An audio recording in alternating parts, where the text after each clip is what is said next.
பிதா சுதன் பரிசுத்த ஆவியின் பேராலே ஆமேன். ஆண்டவர் உங்களோடு இருப்பாராக, உம் ஆன்மாவோடும் இருப்பாராக. திருப்பாடல்கள் புத்தகத்தில் இருந்து வாசகம். அதிகாரம் 89, இறைவார்த்தை 21. என் கை எப்போதும் அவனோடு இருக்கும், என் புயம் உண்மையாகவே அவனை வலிமைப்படுத்தும். ஆண்டவரின் அருள்வாக்கு. இறைவா உமக்கு நன்றி. எங்கள் பரலோக தந்தையே, இயேசு கிறிஸ்துவே, தூயனல் ஆவியே, தந்தையே, இந்த அருமையான காலை பொழுதிற்காக உமக்கு நன்றி அப்பா.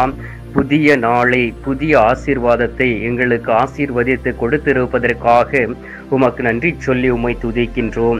பரிசுத்தரே உம்மை துதிக்கின்றோம். தூயாதி தூயவரே உம்மை துதிக்கின்றோம். உண்மையுள்ள தெய்வமே உம்மை துதிக்கின்றோம். நற்கருணை நாதரே உம்மை ஆராதிக்கின்றோம். ஒளியாய் இருக்கிறவரே உமக்கு நன்றி செலுத்துகின்றோம். தினமும் ஆண்டவரே எங்களை சந்தித்து உமது அன்பு வார்த்தைகளை கொடுத்து அந்த அன்பு வார்த்தைகளின் வழியாக நாங்கள் எப்படி வாழ வேண்டும் என்று கற்றுக் கொடுப்பதற்காக உமக்கு நன்றி சொல்லி உம்மை துதிக்கிறோம். சுவாமி தகப்பனே, நீரே எங்களை பலப்படுத்துகின்றீர். எங்களுடைய பலவீனங்களை எடுத்து மாற்றுகின்றீர். எங்களுக்குரிய அனைத்து உரிமைகளையும் நீர் தருகின்றீர். இந்த உலகத்தில் நாங்கள் வாழ்ந்திருக்க வேண்டும் என்பதற்காகவே கல்வாரியிலே உம்மை தகன பலியாக கொடுத்து எங்களை மீட்டு ரட்சித்திருப்பதற்காக உமக்கு நன்றி அப்பா.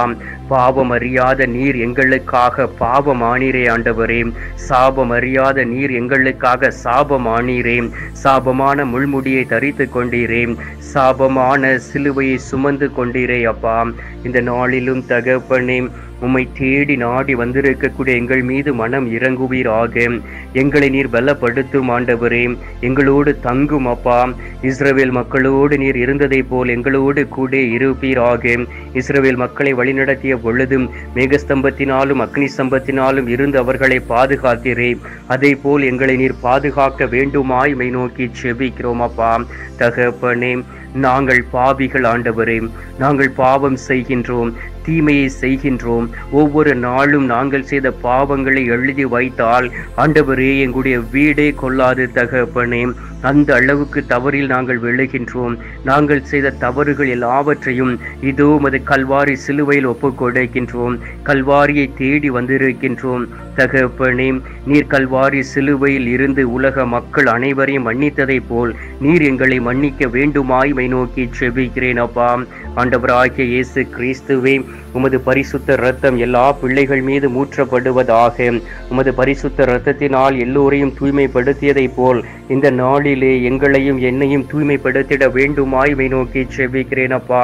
நீர் எங்களை தூய்மைப்படுத்தும் பொழுதும் உண்மையிலும் உண்மையுமாக நாங்கள் தூய்மை அடைந்து வானக தூதர்களோடு நாங்கள் இணைந்து உம்மை ஆராதிக்க முடியும் தகப்பனே. ஏனென்றால் பாவியாகிய எந்த ஒரு மனிதனும் உமது திருமுகத்தை தரிசிக்க முடியாது. பாவம் செய்யக்கூடிய மனிதன் எவனுமே விண்ணகத்துக்குள் கடந்து வர முடியாது. எனவே இந்த நாள் முதல் புதியதொரு வாழ்க்கை வாழவும் உமது பாதுகாப்பை பெற்றுக்கொண்டு சாத்தான் கொண்டு வரக்கூடிய சோதனையில் இருந்து விடுதலை அடைந்து என் ஆண்டவருடைய திரு சட்டத்தை கடைபிடித்து என் ஆண்டவருக்கு உகந்த ஒரு வாழ்க்கை வாழ வேண்டுமாய்மை நோக்கி செபிக்கிறேன் அப்பா. தகப்பனே, அநேக இளைஞர்களும் இளம் பெண்களும் குடிவெறிக்கும் புகையிலை பழக்கத்திற்கும் அடிமையாகி தங்களுடைய வாழ்க்கையை அழித்து கொண்டு இருப்பதை பார்க்க முடிகின்றது. திருமணமானவர்களும் கூட பாவ சிக்கலில் மாட்டிக்கொண்டு அதிலிருந்து வெளியிலே வராதபடி ஆண்டவரே சாத்தான் அவர்களை அடிமையாய் வைத்திருப்பதை கேள்விப்படும் பொழுது மன உளைச்சல் வருகிறது சுவாமி. மன கஷ்டம் வருகிறது ஆண்டவரே. இந்த நாளிலும் கூட உண்மையிலே நான் மனம் திருந்த வேண்டும். மனம் திருந்தி உண்மையான ஒரு வாழ்க்கை வாழ வேண்டும். திருமணத்திற்கு எதிராக இல்லாதபடி திருமண வாழ்க்கையை இந்த உலகத்திலே என் ஆண்டவர் கொடுத்திருக்கின்றார். அதில் பரிசுத்தமாய் இருக்க வேண்டும் என்று சொல்லி யாரெல்லாம் உம்மை தேடி வந்து கண்ணீர் விட்டு பாவத்திற்காக மன்றாடுகிறார்களோ அவர்களை கருணைக்கண் பார்ப்பீராக. அவர்களுடைய பாவங்களை மன்னிப்பீராக. அவர்கள் குற்றப்பலிகளை எடுத்து மாற்றி புதியதாய் படைக்கப்பட்ட ஒரு மகளாக உருவாக்கிவிட வேண்டுமாய் உம்மை நோக்கி செபிக்கிறேன் அப்பா. இந்த நாளிலே நீர் எங்களுக்கு வாக்கு கொடுத்தீரே, என் கை எப்பொழுதும் அவனோடு இருக்கும், என் புயம் உண்மையாகவே அவனை வலிமைப்படுத்தும் என்கின்ற வார்த்தையின்படி நாங்கள் உமது கரத்தில் இருக்கின்றோம். எங்களுடைய பெயரை உமது கரங்களில் நீர் பொறித்து வைத்து இருக்கின்றீர். ஆண்டவராகிய இயேசு கிறிஸ்துவே, உமது கரங்களில் இருக்கக்கூடிய நாங்கள் ஒரு நாளும் வழி தப்பி போய்விடாதபடி, உமது கரங்களில் இருந்து விழுந்து விடாதபடி நீர் எங்களை தாங்கிக் கொள்ள வேண்டுமாய் உம்மை நோக்கி செபிக்கிறேன் அப்பா. அதிகாலையிலே அநேக பிள்ளைகள் விண்ணப்பங்களை ஏறெடுத்து இருக்கிறார்கள். அநேக பேர் மன கஷ்டத்தோடும் பாரத்தோடும் என் ஆண்டவரை தேடி வந்து ஜெபித்துக் கொண்டு இருக்கிறார்களே, அவர்கள் ஒவ்வொருவரையும் ஆசீர்வதிப்பீராக. பிள்ளைகளுடைய கூக்குரலை கேட்பீராக, பிள்ளைகளுடைய கண்ணீரை காண்பீராக.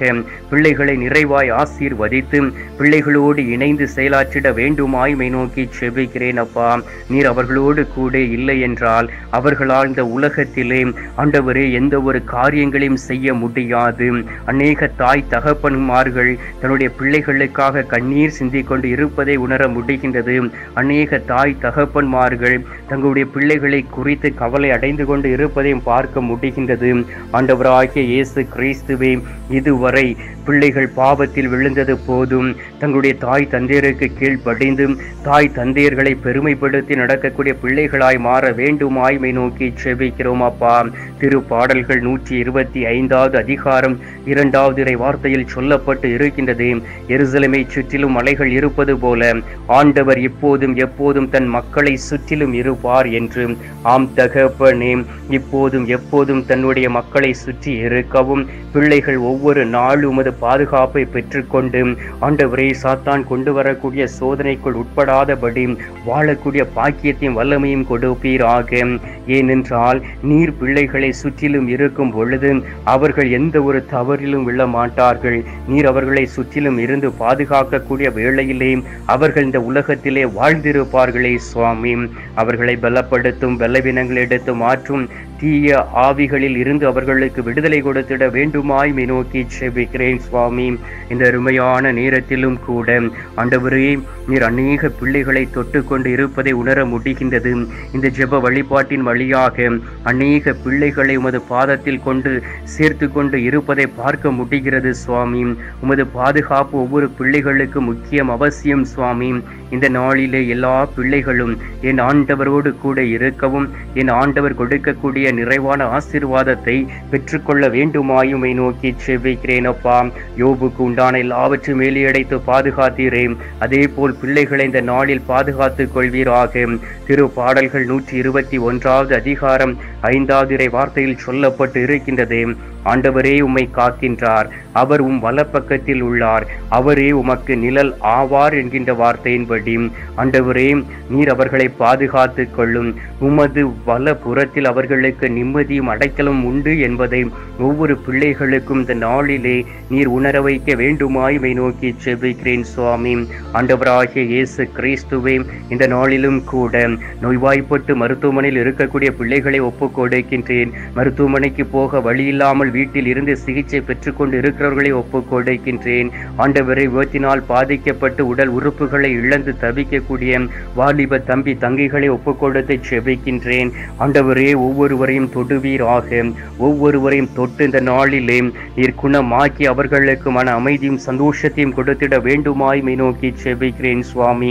ஆண்டவராகிய இயேசு கிறிஸ்துவே, இந்த நாளிலும் கூட நீர் எங்களுக்கு தகப்பனாய் இருப்பதை போல ஒவ்வொரு பிள்ளைகளுக்கும் தாயாகவும் தகப்பனுமாக இருப்பீராக. உத்திரிகசலத்தில் இருக்கக்கூடிய ஆத்துமாக்களை நினைவு கூறுகின்றோம். யாதுமறியாத ஆத்துமாக்களை நினைவு கூறுகின்றோம். மறக்கப்பட்ட ஆத்துமாக்களை நினைவு கூறுகின்றோம். கைவிடப்பட்ட ஆத்துமாக்களை நினைவு கூர்ந்து ஜெபிக்கின்றோம். அவர்களுக்கு உமது திரு சமூகத்திலே அமைதியையும் நித்திய இளைப்பாறுதலையும் தந்துவிட வேண்டுமாய் உம்மை நோக்கி மன்றாடுகிறோம் சுவாமி. இந்த நாளிலும் கூட நீர் எங்களுடைய ஜெபங்களை கேட்டிருப்பதற்காக உமக்கு நன்றி. ஜெபத்தை கேட்டு பதில் தந்திருப்பதற்காக உமக்கு ஸ்தோத்திரம், ஸ்தோத்திரம், ஸ்தோத்திரம். மீட்பெரும் இரட்சகருமான இயேசுவின் திருக்கரத்தில் ஒப்புக் கொடுத்து எங்கள் தாய் கன்னி மரியாள் வழியாக ஜெபிக்கின்றோம். அன்பு தந்தையே, ஆமீன். பரலோகத்தில் இருக்கிற எங்கள் பிதாவே, உம்முடைய நாமம் அர்ச்சிக்கப்படுவதாக. உமது ராஜ்யம் அருக. உமது சித்தம் பரலோகத்தில் செய்யப்படுவது போல பூலோகத்திலும் செய்யப்படுவதாக. எங்கள் அனுதின உணவை எங்களுக்கென்று அளித்தருளும். எங்களுக்கு தீமை செய்கிறவர்களை நாங்கள் பொறுப்பது போல எங்கள் பாவங்களை பொறுத்தருளும். எங்களை சோதனை விழவிடாதையும் தீமையில் இருந்து எங்களை ரட்சித்தருளும். ஆமேன். அம்மா தாயே, ஆரோக்கிய மாதாவே, வேளாங்கண்ணி அன்னை, அமலோற்ப தாயே, பூண்டி மாதாவே, அனுதினமும் எங்களுக்காக பரிந்து பேசும் அன்னையே, தொடர்ந்து உமது பிள்ளைகளுக்காக பரிந்து பேசி உமது பிள்ளைகள் உமது மகனுடைய அடைக்கலத்தையும் பாதுகாப்பையும் பெற்றுக்கொள்ள வேண்டுமாய்மை நோக்கி ஜெபிக்கிறோம். தாயே, அருள் நிறைந்த மரியே வாழ்க, கர்த்தர் உடனே பெண்களுக்குள் ஆசீர்வதிக்கப்பட்டவள் நீரே. உம்முடைய திரு வயிற்றின் கனி ஆகிய இயேசுவும் ஆசீர்வதிக்கப்பட்டவரே. அஜிஷ்ட மரியே, சர்வேசனுடைய மாதாவே, பாவிகளா இருக்கிற எங்களுக்காக இப்பொழுதும் எங்கள் மரண நேரத்திலும் வேண்டிக் கொள்ளும். ஆமேன். பிதாவுக்கும் சுதனுக்கும் பரிசுத்த ஆவிக்கும் மகிமை உண்டாவதாக. ஆதியில் இருந்தது போல இப்பொழுதும் எப்பொழுதும் என்றென்றும் இருப்பதாக. ஆமீன். ஆண்டவர் உங்களோடு இருப்பாராக, உம் ஆன்மாவோடும் இருப்பாராக. எல்லாம் அல்ல இறைவன் பிதா, சுதன், பரிசுத்த ஆவி உங்களை நிறைவாய் ஆசீர்வதிப்பாராக. ஆமீன்.